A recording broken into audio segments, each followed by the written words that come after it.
Pozdravljeni v odmevu tedna na domovini. Predsednik vlade je v odmevnem intervjuju za Pop TV skušal predstaviti javnosti svojo partnerko, obenem pa hkrati napovedal, da reform, ki jih je pripravila njegova vlada, morda sploh ne bo, in hkrati okrcal tudi finančnega ministra Boštjančiča. Če so koalicijski partnerji protest naredili nekako bolj na tiho in prikrito, pa dosti bolj javno in glasno protestirajo kmetje, pa tudi upokojenci in še marsikdo drug, ki ga moti aktualni kaos, ki se dogaja v naši državi. Toliko za uvod v odmev tedna, ki ga bova komentirala skupaj z nekdanjim poslancem in komentatorjem Markom Pavlišičem. Pozdravljen. Dober dan. Skratka, intervju, ki ga je pripravil Pop TV z Robertom Golobom, nekako bi lahko rekli klasičen PR-ovski intervju, verjetno precej pripravljen naprej, pa vendarle se zdi, kot da je odmev, ki ga je dosegel, oziroma rezultat, ki ga je dosegel, drugačen, kot si je morda predstavljal premier, ko se je v to avanturo spustil. Kako si ti videl ta intervju? Ja, intervju se je videlo, da je bil vnaprej pripravljen, tudi, bo rekel, tista bizarka na začetku, z vložkom njegove trenutne partnerke, je delovala nekako bizarno, prisiljeno, kot da so želeli nekaj narediti, tudi celoten intervju je verjetno imel nek drug namen, ki ga je na koncu dosegel. Ne vem točno, kaj so želeli s tem pripeljati, morda nekako preusmeriti pozornost od česa drugega, morda so se ustrašili ratingov, ki jim padajo, in so želeli na ta način recimo neko bolj človeško raven premiera povzdigniti, ne vem, prav gotovo bi pa težko rekel, da jim je uspelo. Premier je običajno poudarjal že v preteklosti, da nekako ne želi, da bi se njegova družina izpostavljala, ne želi na tem delati, celo pred leti, da ne bo šel v politiko, da ne bi škodoval družini. Potem pred kakšne pol leta smo spremljali sago okrog notranje ministrice in njegovega varovanja, ki je bilo ena glavnih tem, češ, da niso ustrezno zaščitili njegovih otrok pred paparaci. Danes pa potem lepo s partnerko v javnosti je to nek znak, da je Golob v neki hudi politični krizi, PR-ovske krizi, morda krizi javnega mnenja.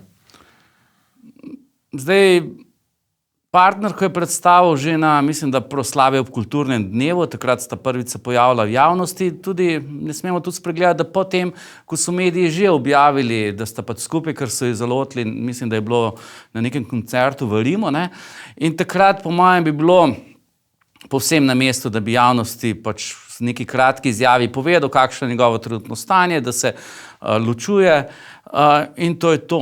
Saj, bo rekel, ločitev ni nekaj lepega, to, da si najdeš drugega partnerja, ni nič nenavadnega. Način, kako se je pa odločil, da to sporoči javnosti, je pa vseeno malo nenavaden in kaže na to, da morda je pa želel sporočiti kaj drugega. Morda so želeli tukaj res poudariti njegovo bolj človeško raven, da je pač človek, ki ima tudi stiske, ki ima tudi probleme, ne vem pa, če jim je to ravno najbolj uspelo. Zdaj bo gledala ta del intervjuja. A je zakon o zaščiti živali en tak dober primer, ko se lahko koalicija in opozicija poenotita? No, vse zadnje imamo vsi radi živali. To bo pokazal čas. Jaz pa verjamem, da lahko ravno na tej temi vsi skupaj pozabimo na ekonomski interes in se zamislimo nad tem, ali bi si želeli, da se kdo z nami obnaša tako, kot se mi obnašamo do živali. Skratka, Tina Gaber naredi video v njegovem kabinetu z premierjem, on v tem intervjujskem formatu potem odgovarja kar v kamero, kar je zelo nenavadno, še bolj nenavadno je pa potem, da televizija Pop TV, ki naredi intervju z Golobom, pravzaprav predvaja tak video, kar precej zajeten del časa samega intervjuja. Kako se to predstavljamo, da Pop TV recimo ne da svojega izpraševalca, ki postavlja ta vprašanja, ali pa da enostavno, kot bi nekako kot bi z Golobove strani nekako naročili, da pride ta groteskni video pravzaprav noter? Zdaj, gospa Tina Gaber je tudi zelo aktualna na Instagramu, in je neke vrste influencerka, in ona je, mislim, da to vrsten intervju napovedala že kar pred 2-3 tedni na svojem Instagramu, da pač gre na obisk predsedniku vlade, kjer bo nekaj posnela. Tako da iz vidika posnetka za Instagram se mi zdi to čist bo rekel, v redu in bo rekel, svojevrsten dosežek za influencerko, ne.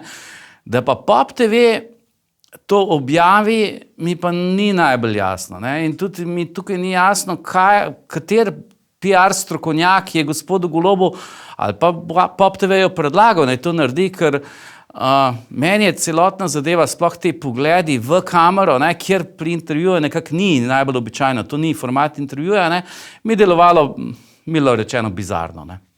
Zdaj, zanimivo je tudi to, da pravzaprav greš delati intervju z osebno partnerko. To nekako ni neka, rekel, klasika, pa nekaj normalnega v novinarstvu ali pa na splošno, da bi neki taki pari med sabo, ja, morda za nek Instagram profil že in tako naprej, ampak za neko resno medijsko hišo.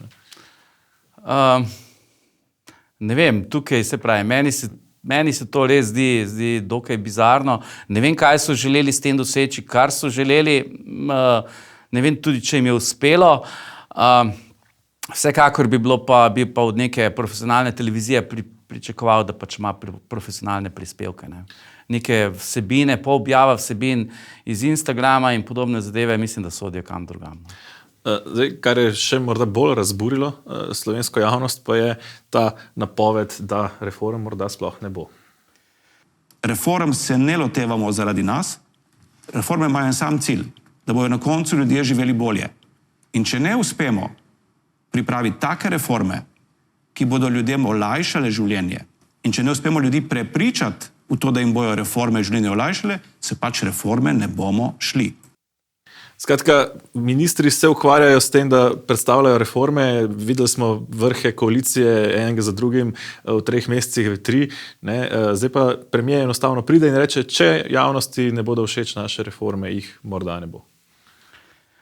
Reforme niso nekaj, kar bi zlahka imali, ne. Zdaj, že ena sama reforma je velik projekt, 2 je že zavidljiva raven, ne. Ampak ta vlada je šla, oziroma njen predsednik je šla v napoved, mislim, da 7, 8 reform, ne, in to z zelo, rečemo, optimističnimi časovnicami, ne. Meni že takrat, ko so začeli, bo rekel, 2. vrhom, pa potem 3., na katerega so poleg davčne reforme dodali še reformo šolstva, ne, se mi je zdelo, da morda pa vseeno tukaj malenkost pretiravajo, no. Že sama reforma zdravstva, ki je potrebna, ne, je ogromen projekt. Če temu dodamo še reformo plačnega sistema v javnem sektorju, mislim, da smo že presegli kapacitete povprečne slovenske vlade, ne. Kaj šele neke vlade, ki se mora šele spoznava z delom, ne. Potem pa pridejo še naprej, še nadaljne reforme in to je nekako ne gre, ne. Me pa v tem intervjuju še ena druga stvar presenetila, ne. Gospod Golob je zelo jasno povedal, ne, da oni z reformami ne bojo pač silili, če jih ljudje ne bojo sprejemali, ne. Kar moram reči, je razumno stališče, res nima smisla, da sili z nekaj, česar ljudje ne marajo, je pozabil Golob tukaj povedati eno drugo stvar, da pa je njegova funkcija in funkcija vlade, da pač ljudje prepričajo in da prepričajo vse deležnike, da to pač sprejmejo, oziroma je njegova vloga, da koordinira delo tako, da se najde nek družbeni konsens, da bojo te reforme sprejemljive za vse deležnike. To je njegovo delo. Ne more se enostavno postaviti v vlogo, ja, če ljudje ne sprejemajo, potem pa tega ne bo. Mi reforme dejansko potrebujemo. Zaradi, bo rekel, zdravstva, kakršnega imamo, ne, ljudje umirajo. To je potrebno v bistvu spremeniti in tukaj jaz se strinjam, da je reforma šolstva ravno tako potrebna. Na dolgi rok je reforma šolstva morda celo bolj potrebna kot reforma zdravstva, ne. Zato ne moremo kar enostavno reči tukaj, ja, zdaj, če ljudje tega ne sprejemamo, mi se pa tega ne gremo. Ja, pa tvoja naloga je, da to narediš, ne. Če pa tega nisi sposoben, pa pojdi stran, pa daj drugemu prostor, ne. Ne pa, ja, če ne sprejemajo, pa pač ni, ne. To ni predsednik vlade. Hkrati je zanimivo tudi to, kako so se vseh teh reform lotili, ne, se pravi, pridejo ven vehementno z nekim vrhom, predstavijo neka izhodišča, potem se cela javnost začne ukvarjati s tem, kaj to pomeni, vsak predstavnik vlade da neko drugo stališče, zdaj nepremičninski davek enkrat bo, enkrat ne bo, enkrat bomo obdavčili premoženje, enkrat samo nepremičnine, enkrat bodo plače bolj obdavčene, enkrat manj obdavčene in potem na koncu izvemo, se pravzaprav še ni nobene vsebine, samo neke analiza stanja in morda neke smernice, neki cilji ali pa neke splošne usmeritve. Ne? Zdaj, jaz sem bil prisoten na parih takšnih vrhovih koalicije, tudi mi smo jih takrat imeli na Brdu, ne. Zato morda malenkost drugače gledam na to zadevo, ne. Zdaj, v resnici je vrh koalicije bolj kot nek resen posvet o tem, kaj ne bi, je neko izražanje želja raznih, bo neko tako poslancev kot morda ministrov, na koncu katerega se potem predsedniki strank dajo neko izjavo za javnost, kjer pač sporočijo to, kar želijo sporočiti, ne. Pravo delo se mora opraviti pred tem ali pa potem. Na samem vrhu koalicije ni, pač to je bolj, bo neko tako predstava za javnost, saj končni del, ne. Kar me je tukaj presenetilo, pa je dejansko to, da ko ti prideš enkrat ven z neko časovnico in z neko zavezo, da boš to naredil, potem se od vlade pričakuje, da bo temu sledila. To ne sme potem več biti, zdaj pa ne moremo, bomo pa to bomo pa malo kasneje to, pa se nič hudega, če imamo 2 meseca zamude, pa če imamo 3 mesece zamude, pa če tega sploh na koncu ne bomo naredili. Taka vlada potem izgubi zaupanje v ljudeh in če vlada nima zaupanja v ljudeh, ne more vladati, ne. Mi pa vlado imamo za to, da vlada in pač potem je ne rabimo. Take vlade, ki ne vlada, ne rabimo. Kakšno težo imajo recimo neke besede premierja, ki jih izreče v intervjuju, ne? Vendarle, včeraj smo potem lahko slišali nekako to opravičevanje, če šlo je za iskren intervju, premier je govoril iskreno, ne? Hkrati pa očitno torej ni mislil tega, kar je govoril. Ali kako si razlagati recimo to opravičevanje, da zdaj, kako premier nekaj reče, da potem to morda ni čisto tako, kot smo ga narobe razumeli, ne? Kakšne težo nosi ta beseda? Načeloma bi morala biti beseda premierja zelo primerljiva z zakonom, ne. Se pravi, kaj reče, to drži. Sploh, če je to rečeno, bo neko javno, ne. Ker brez tega v bistvu on ne more imeti, enostavno ga se ne dojema kot kompetentnega, ne. Je pa res, da glede na serijo izjav, ki jih je že dal do sedaj in kar se je potem izkazalo iz tega, ne, in na serijo izjav, ki so bile v očitnem nasprotju z tem, kaj je možno narediti, recimo bom spomnil tukaj napoved dviga plač oziroma dodatka plač sodnikom, ne, kjer je pač suvereno izjavo, da pač 500 € ali koliko bomo že, 600 bomo potalali, ne. Potem se je pač izkazalo, da temu tako ne gre, potem je bilo tukaj glede obdavčitve premoženja, ne, ali nepremičnine so not, ali niso, ne, so tukaj bo rekel, z finančnim ministrstvom govorila različne zadeve in to pomeni, da s časoma je njegova beseda čedalje manj vredna, ne. Počasi, ne, ko bo za vsako izjavo, ki jo bo rekel, se bomo pač vprašali, a misli resno ali se spet samo šali, ne. Tako kot se je recimo šalil gospod minister Loredan, ne, ki je za 1. aprila napovedal poseben steber za zdravstvo, ne, in zdaj 1. april šale, jutri je to, ne. Jutri, spraševali smo se, tudi pa zdaj nekako 30. junij zadeva predstavljena še. Enega ministra je močno okrcal v tem intervjuju. Zaupal sem, da bo ekipa iz Ministrstva za finance znala razložiti sama. Tako kot zna ekipa na Ministrstvu za zdravje prepričati slovensko javnost, zakaj je zdravstvena reforma nujna in da je pot, po kateri gremo, pravilna, tako kot to uspeva ministru Loredan Bešiču, sem pričakoval, da bo uspelo tudi ekipi na Ministrstvu za finance. Pa jim ni. Nam je spodrsnilo.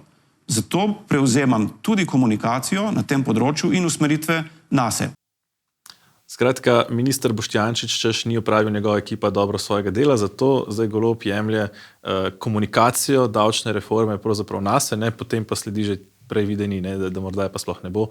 Kaj pomeni tako za odnose v koaliciji, recimo tako javno pravzaprav kritiziranje ekipe enega ministra in na drugi strani jemanje nase težo pravzaprav zdaj finančnega ministrstva, prej že zdravstvene reforme, ki jo je tudi nekako Golob že v preteklosti vzel nase. Kaj to pomeni za nekega predsednika vlade? Pa v primeru zdravstvene reforme in zdravstvenega ministra smo videli tam tudi že eno drugo zadevo, ko je bil v bistvu tukaj javno ponižan napram gospodu Jankoviću, gospod minister, in zdaj jaz bom tukaj postavil vprašanje, kako ministri to dojemajo, ne? Ker minister, ki si pusti to, ne, Pa recimo, da si enkrat še dovoliš ta lapsus, da je pač premijeju šlo, ne, sem v drugo si pa absolutno tega več ne bi smel dovoliti. Ne. Tako da iz vidika ministra, jaz mislim, da je čas za en resen moški pogovor med njima, ne, kjer mu nejasno pove minister, da lej, to si naredil prvič, zadnjič in nikoli več. Ne. Ampak glede na to, kakšen je bil končni razplet te zgodbe, ne, namreč odstopil je pa državni sekretar, ne, bi rekel, da do tega moškega pogovora tukaj ne bo prišlo in da bo to še naprej lepo sodelovala skupaj, verjetno vsak iz svojih interesov. Ceno za to bomo pa plačevali nenazadnje državljani in pač ljudje, ki v resnici niso odgovorni za to stanje, kot je gospod državni sekretar. Ne. Jaz verjamem, da bi gospod Tilen Božič verjetno lahko naredil kaj več, naredil kaj bolje, ne, ampak odgovornost tukaj je pa predvsem na plečih ministra za finance in nenazadnje predsednika vlade. Ne. Moramo se zavedati tukaj, kaj ima kdo, kakšno pristojnost ima in kakšno moč ima, ne, in zdaj, da pa potem nek, rečemo, drugi nivo odgovarja za napake, ki jih naredi prvi nivo, meni se to ne zdi niti spodobno, niti primerno. Ne.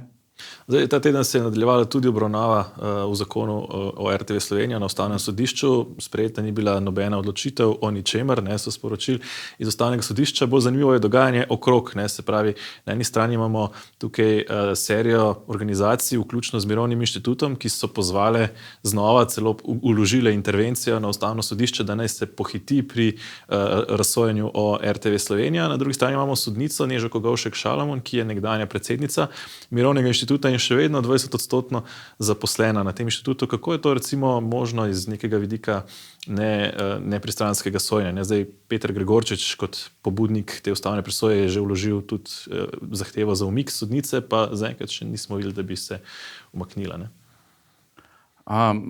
V takšnem primeru mislim, da je zahteva za izločitev sodnice popolnoma na mestu. Ne? Še več, morala se bi verjetno kar sama izločiti in upam, da se že je. Ne nazadnje to ne je bilo niti prvič, niti verjetno ne zadnjič, ne? Da se je kakšen sodnik odločil, zato ker pač gre za zadeve, kjer enostavno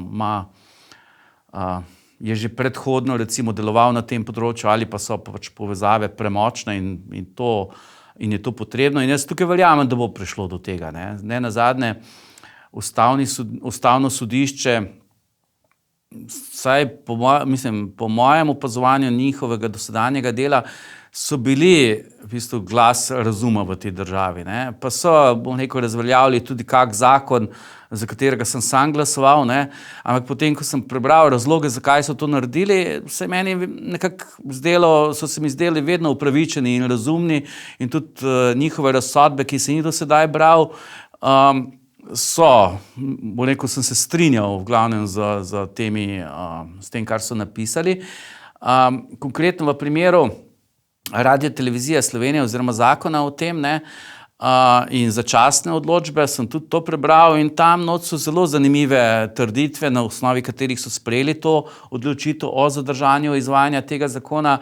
Malenkost bolj kritičen bi bil določenih mnenj, ki so nasprotovale temu, ker sem tam pogrešal neko resno argumentacijo.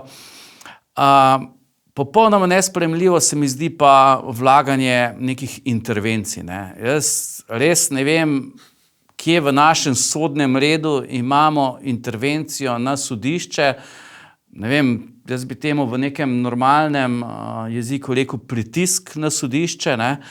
Ampak sodna veja oblasti je samostojna in po neko kakršnokoli pritiskanje na to vejo oblasti, sploh na Ustavno sodišče, je nesprejemljivo. Ne? In ne nazadnje, Ustavno sodišče si lahko za obravnavo neke teme vzame toliko časa, kolikor se mu zdi potrebno. In čeprav se na prvi pogled zdi to morda nenavadno, ne, ampak dejansko je to potrebno zato, da so res neodvisni. Ne. Zadeve, ki so akutne, za akutne zadeve so možne tudi neke začasne odločbe, ne, kar so tudi sprejeli v tem primeru. Ne. Tako da, če Ustavno sodišče meni, da pač tukaj potrebuje več časa, da o tem odloči, je njeno, bom rekel, suverena pravica, da pač odloča, koliko časa je potrebno. Ne? Zdaj vlada vlaga v parlament še en zakon, sicer zakon o zavodih, kjer spet gre za spremembo imenovanja direktorjev. Ne? Zdi se, da je to že drugi poskus nekako, kako bi za vsako ceno prevzeli RTV Slovenija. Zdaj marsikdo očita prejšnji vladi, češ, da je brutalno kadrovala, pa prevzela RTV Slovenija. Ampak smo že bili kdaj priča, recimo v zgodovini Slovenije, takšnemu pritisku, takšnemu brutalnemu prevzemu recimo javnega medija, kot se poskuša ga zdaj izvesti. Ni za to novelo zakona o RTV-ju, zdaj še morda o zavodih in tako naprej. Pa glede na to, da je bil, mislim, dolgo časa direktor tega zavoda, bivši šef, mislim, da je bil zdaj, ne vem, komunistična partija. Sveta, Tako da po mojem smo bili že v preteklosti deležni tega, nisem pa tako podrobno spremljal. Jaz ne vem, kaj mislijo s to novo spremembo zakona. Ja, mislim, vem, kaj nameravajo, ampak ne vem, kaj pričakujejo, ker zadeva je popolnoma jasna, kaj se bo zgodilo. Tudi ta predlog zakona bo romal na Ustavno sodišče, morda še na referendum pred tem, potem bo romal na Ustavno sodišče in Ustavno sodišče bo znova pač moralo nekako sprejeti, glede na to, kakšno je bilo prejšnjič, bo tudi zdaj moralo nekako sprejeti zadržanje izvajanja tega in potem bo v bistvu na ta način samo podaljšujejo procesiranje tiste osnovnega vprašanja. Ne. Tako da tega res ne razumem, ker s tem vlada ne bo dosegla nič drugega, kot samo dodatno obremenila Ustavno sodišče, da bo potem lahko še, bo rekel, da bo še dlje časa vse skupaj trajalo. Ne. Mislim, da je tukaj v tej točki bi se lahko sprijaznili s tem, da so naredili vse, kar je bilo v njihovi moči, sprejeli so zakon, šli so na referendum, zdaj pa pustimo, bo rekel, našim pravnim postopkom in demokratičnim, da pa procesirajo to do konca. Ne. Prve razpoke nekako v koaliciji so se tudi na glasovanju pokazale ta teden pri zakonu o tujcih. Levica je glasovala proti koalicijskemu zakonu, ker zahteva znanje slovenščine za tujce sicer na nivoju A1, to je zelo osnoven nivo, res osnovno sporazumevanje, pa vendarle ne. Po drugi strani pa spremljamo obvestila v enem izmed slovenskih podjetij, da napotuje svoje delavce na tečaj srbo-hrvaščine, da se bodo lahko lažje sporazumevali v delovnem procesu. Kako si razlagati recimo to dvoje praktično v istem tednu? Ne? Jaz se ne bi strinjal, da je to prva razpoka v koaliciji. Ne? Imeli smo že predtem recimo razpoko povezano z tajnim sledenjem brez sodnega naloga v primeru zakona o Fursu. Oziroma, tam je potem Levici nekako, lahko rečemo, zvil roke Golob, ne, in so podprli zakon. Tako, ampak takšno zvijanje rok je kar močna razpoka že v koaliciji, pa ni bilo takrat samo Levica, tam tudi mislim, da je bilo kar veliko poslancev iz Gibanja Svobode je temu nasprotovalo. Ne. Tako da te razpoke ni zdaj prva, ne, te razpoke se kar pojavljajo pa širijo, ne, tako da tukaj bo gospod Golob imel kar veliko enega dela. Ne. Zdaj, pri odnosu do tujcev imamo v Sloveniji kar nekako eno tako šizofreno stanje. Ne. Po eni strani se desnici učita, tako imenovani desnici učita nek nacionalizem in sovraštvo do tujcev, po drugi strani se moramo pa spomniti, kdo je postavil ograjo oziroma tako imenovane tehnične ovire na mejo. Ne? To ni bilo za časa desne vlade, to je bilo lepo v času leve vlade, se je pač postavilo te tehnične ovire na mejo. Ne? Pa to ni bil edin tak primer. Ne? Recimo v času, mislim, da je bilo v času desne vlade je bil sprejet zakon o gospodarskih družbah, kjer se je tudi sprejelo kar marsikjer člen not, ki bi rekel, da na prvi pogled ne sodi v desno vlado. Ne. Zdaj, glede same integracije tujcev, mislim, da nam tukaj manjka recimo iskanje nekega širšega družbenega konsenza, še bolj nam pa v bistvu manjka to, da se o tej temi sploh pogovarjamo. Ne. O tej temi nekako se mi v Sloveniji ne znamo pogovarjati in zato ni nič nenavadnega, da potem pride tak predlog v državni zbor in potem se nekako postavita nekako dva pola, ne nujno čisto tako, kot bi predvidevali, da se bodo, ne, ampak To je rezultat tega, da se predtem enostavno o teh temah ne znamo pogovarjati. Ne. Očitno so te teme za marsikoga pretežke in se jim raje izogibamo in pač ostanemo vsak na tem, kar si nekako mislimo, da drug misli, ne, brez da si bi jasno povedali. Mislim, da za dobro integracijo tujcev je znanje slovenskega jezika potrebno. Komentar na to podjetje, jaz tega primera niti ne poznam, ampak jaz mislim, da moramo biti vsakega znanja, da morajo biti ljudje odprti za nova znanja. Ne nazadnje, jaz sem se učil v šoli 3 tuje jezike, srbo-hrvaško, sicer samo 1 leto v osnovni šoli, takrat je bilo to še v okviru prejšnje države, potem sem se učil še angleščino, francoščino, mislim, da znanje tujih jezikov, pač prav srbo-hrvaškega, nobenemu ne bo škodilo. Ne, ne sme pa, bo nekaj prisila, pa tukaj ravno tako ni na mestu. Ne. Mislim, da vsako znanje, ki nam omogoča bolje izvajati naše delo, je dobrodošlo. Bi pa v takem primeru seveda pričakoval, da tudi za tiste druge ravno tako organizirajo izobraževanje slovenščine, morda že pred tem, ko se... Pred tečajem srbo-hrvaščine. Ne nazadnje, jezik je ena od ključnih točk naše samobitnosti slovenske in v ustavi piše, da Slovenija je država Slovencev. Ne? In to mislim, da je ustavna materija in da to je treba spoštovati.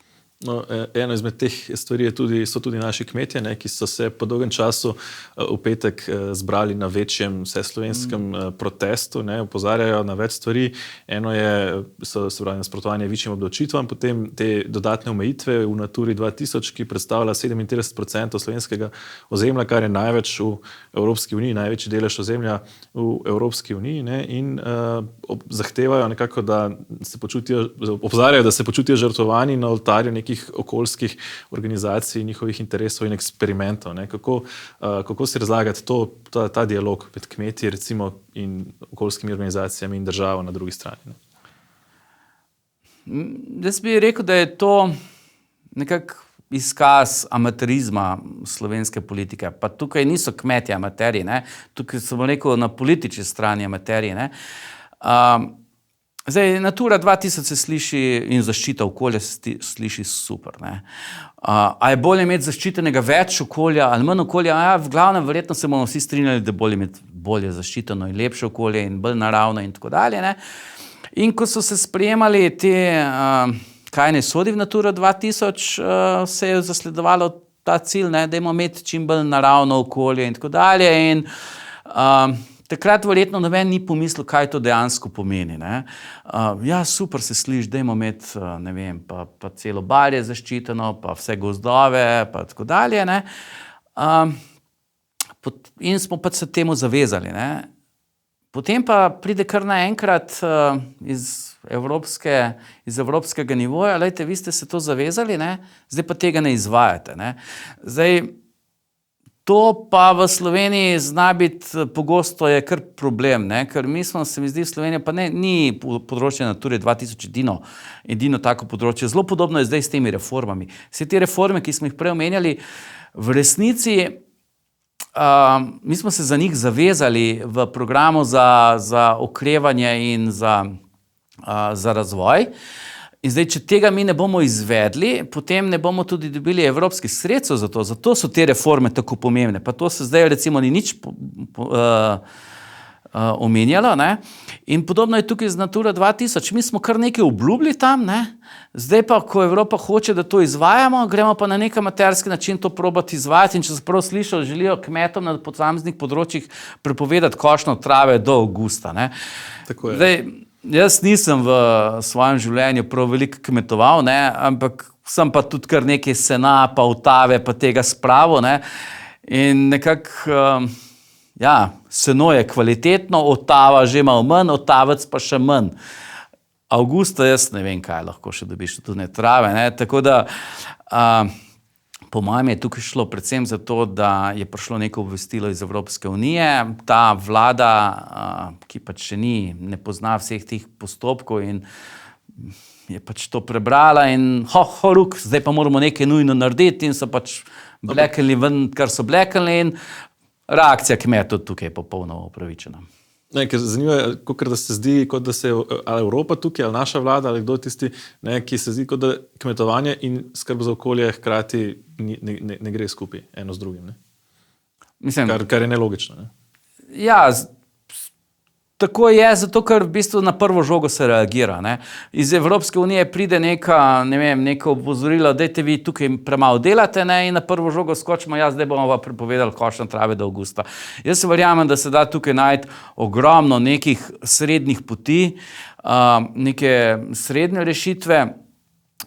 Ne nazadnje, to je, kot sem že prej omenil, to je v bistvu ena od glavnih funkcij vlade oziroma vladajoče politike, da išče ta konsens, da išče konsens, ki je široko družbeno sprejemljiv, zato da pa to iščeš, če je pa potrebno malenkost več komunikacije in z malenkost več deležniki, kot imeti sam intervju z svojo partnerko in odgovarjati naprej napisana vprašanja. Ne. Je potrebna široka komunikacija, iskanje sogovornikov tudi zunaj svojega političnega kroga, zunaj ekip na ministrstvu, med pač širokim ljudskim množicami. Brez tega pač vlada enostavno ne more biti legitimna. Ja, ironično je, kako ta poudarjanje tega skrbi za živali, ne, oziroma na drugi strani prepoved gnojenja na Ljubljanskem barju, ne, po tretji strani pa gradimo kanalizacijski vod, masovno veliko cev čez vodovarstveno območje. Kako si tako ironijo sploh lahko privoščimo v Sloveniji, recimo v zeleni državi? Ne?